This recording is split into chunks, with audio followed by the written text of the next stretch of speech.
ter ocasião, isto aqui apenas com mais um dos nossos amigos, podemos dizer, do Brasil, aqui a nossa pátria irmã, vamos chamar-lhe assim, o país irmão, o Brasil, hoje representado aqui com o Ron Grow, que aceitou o meu desafio, o meu convite para, no fundo, falarmos aqui um bocadinho entre dois amigos sobre Fórmula 1. A Fórmula 1 está num ponto, como nós dizemos aqui em Portugal, de ebulição, aquilo está ao rubro, e fez naturalmente aqui a oportunidade, de convidar o Ron para nos deixar as suas impressões, não só sobre esta temporada fantástica, vamos falar disso, falar um bocadinho do terrível Grande Prémio da Arábia Saudita, é terrível, porque há aqui muito para contar, e por que não deixarmos aqui o desafio, porque as coisas daqui por uma semana dizem que pode ficar decidido ou não, se tiver que se apelar para a FIA as decisões que venham a acontecer de polémicas nas corridas. Por isso, sem mais demoras, Ron, mandar um abraço aí para o Brasil.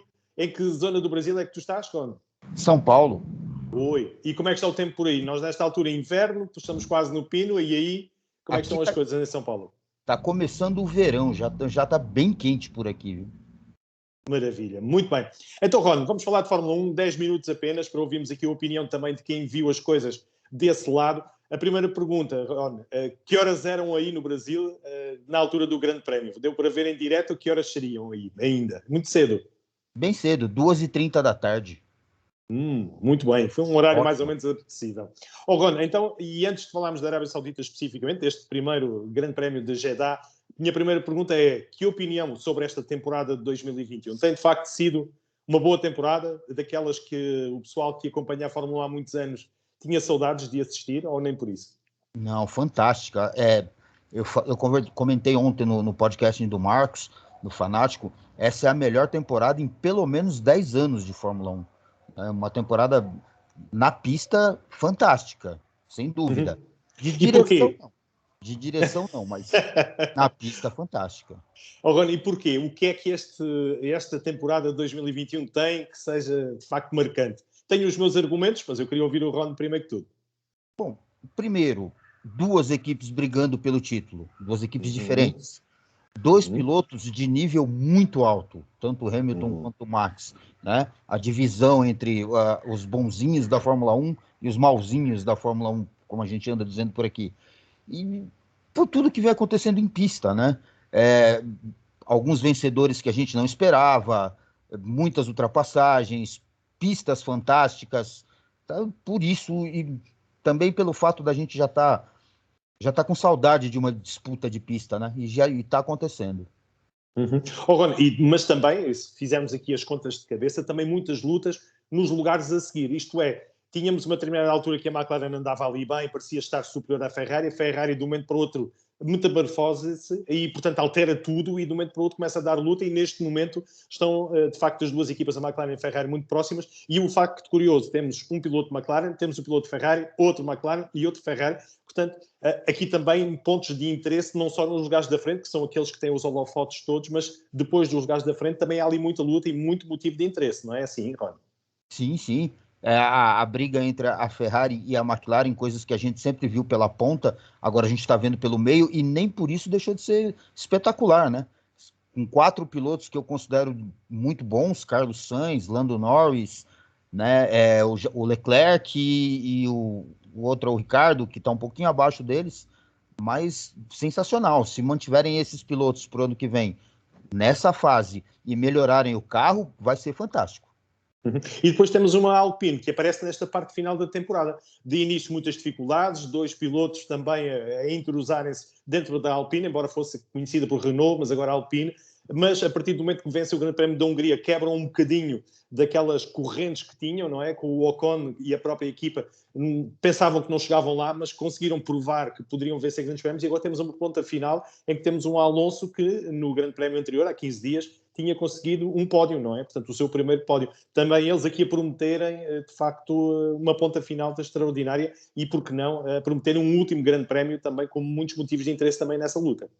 Sim, sim. A Alpine me decepcionou um pouco. Eu esperava muito mais desse time, né? Pelos pilotos que tem, pelo nome que carregava, mas sensacional. De qualquer forma, tá ótimo. Mas eu não espero que eles cheguem nem perto das duas que a gente acabou de comentar, a Ferrari e a McLaren. Eu creio que o top deles foi Hungria mesmo e acabou por ali, né? Para o ano que vem, okay. Quem sabe? Muito bem. Ron, à altura também de falarmos agora, porque não, do primeiro Grande Prémio da Arábia Saudita. Jeddah assistiu a uma pista construída ali em poucos meses, não tenho em concreto, são 4, 5, 6, no máximo 8 meses que se construiu uma pista com um formato de gancho de cabelo, daqueles que as senhoras usam. Vamos falar para já em relação à pista. É convincente para o Ron? Não. Vendo que é uma pista que foi construída a partir do nada, de uma folha em branco, e ter um traçado tão ruim, um traçado tão perigoso, por que não dizer, cheio de curvas cegas, né, muito rápido, sem área de escape, eu achei uma coisa pavorosa. Eu não gostei, não. Nem aquela curva que faz a parte oposta do circuito, com o relevé que fazer lembrar o país ali dos Países Baixos, Irlanda, ou com aquela passagem também que eles têm o relevé contrário, nem isso deu para alegrar, foi isso? Não, não gostei. De forma nenhuma da pista, eu não gostei mesmo. A corrida foi muito interessante, mas não em função da pista, porque aquilo ali estava arriscado. Falamos então da corrida, para que eu tinha prometido ao Ron que não ia demorar muito tempo, era apenas aqui um lançamento, porque não, daquilo que pode ser esperado na próxima corrida, que vai ser a decisiva. Mas antes disso, Grande Prémio então da Arábia Saudita, foi mais pelas coisas que aconteceram fora da corrida, nas decisões, nas reuniões e nos comentários, ou em pista viu-se de facto foi uma corrida interessante? Ron, qual é a opinião? Acaba que ficou interessante, né, a corrida, por conta das coisas que o extra-pista proporcionou. Mandar devolver a posição, o Max devolver do jeito que devolveu, a batida na traseira, tudo isso deixou a corrida com um ar de mistério, né? O que pode mais acontecer durante essa corrida? E acaba que ela ficou interessante por conta disso.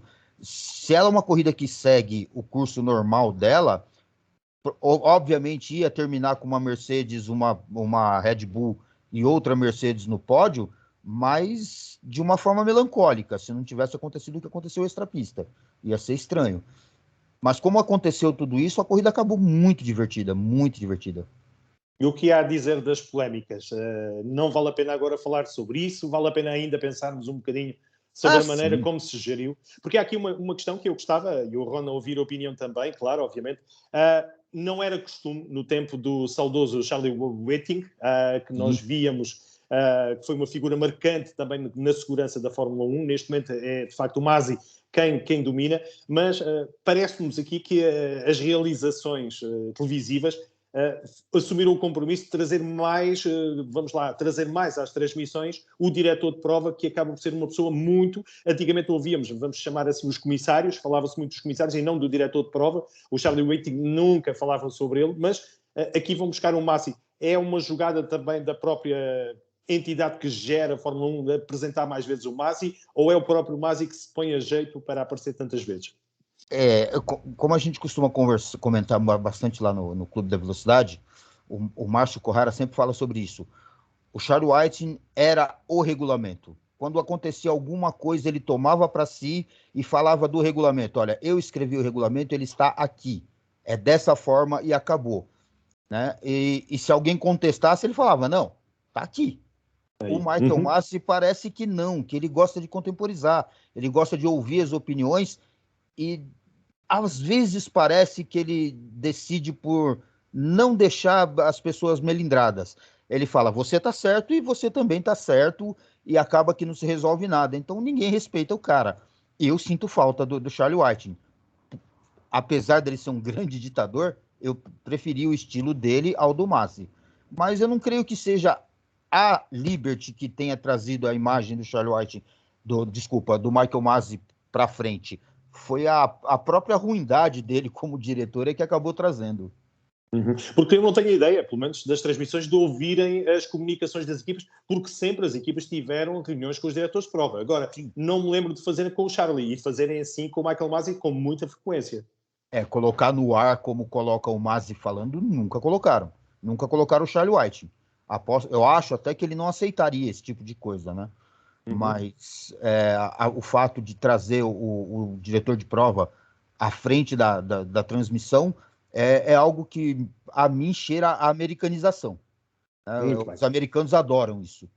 Já estamos os dois de acordo realmente sobre isso. E aquela questão de terem as equipas a opinião sobre aquilo que se devia fazer, e o Michael não decidir enquanto não falar com as equipas, dá aquela ideia de que ele pretendia o consenso, vamos lá, de chegarem a um acordo antes de enviar o assunto para ser resolvido pelos comissários e depois os comissários terem penalizações grandes, com segundos, perdas de posições, ou definir no próximo grande prémio, e ele aqui tentar, antes de enviar para os comissários, tentar resolver as coisas. Poderá ter sido essa a sensação, ou não, Ron?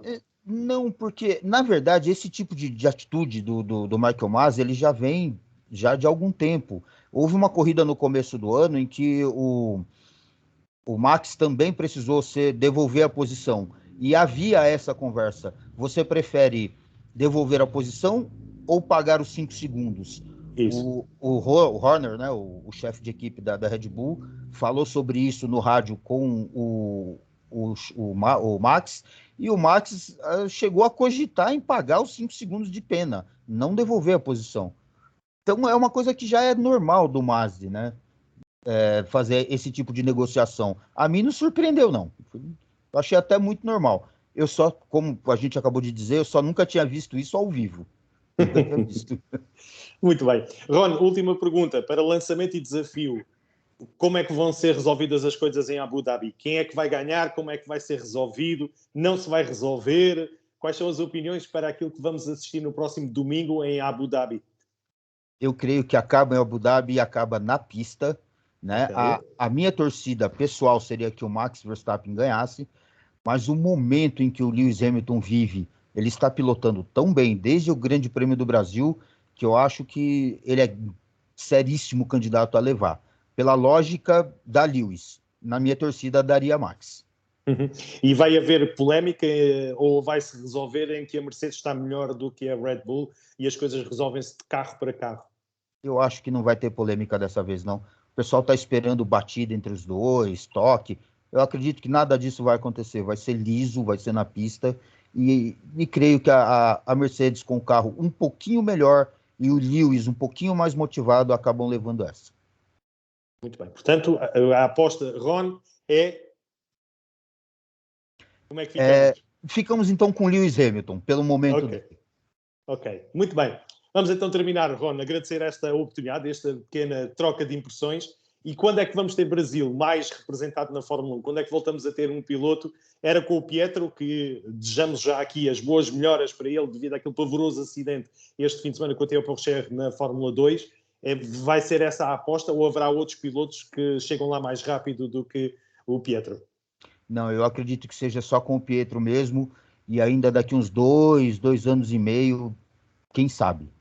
Mas há ali pilotos também brasileiros também que dão cartas na Fórmula 2, mas não são tão completos como o Pietro. É isso que eu entendo das tuas palavras, Cone? Sim, que não tenha o mesmo peso de sobrenome, não carrega a mesma quantidade de patrocínio.